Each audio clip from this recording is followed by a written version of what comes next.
Čo ti je? Nič, len sa toto musím naučiť do zajtra. A čo to je? Samochalúbka. Fakt? A čo od neho? Morho. Zleteli orly z Tatry, ťahnú na Podolia. Ponad vysoké hory, ponad rovné polia. Preleteli cez Dunaj, cez tú šíru vodu a zasadli tam za pomedzím slovenského rodu. Ty to vieš naspamäť? Samozrejme, tiež sme sa to museli učiť naspamäť. Tak to je trápne. Ale prečo? Vôbec nie. No a na čo mi to bude?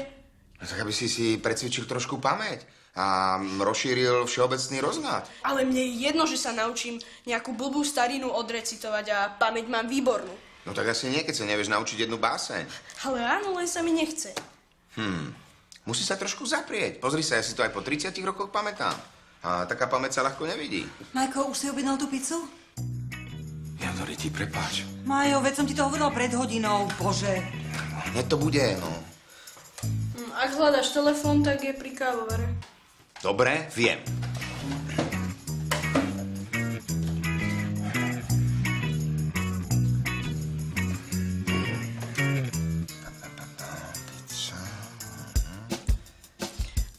Päť, 7, 2 margarity a 1 pizzu Havaj.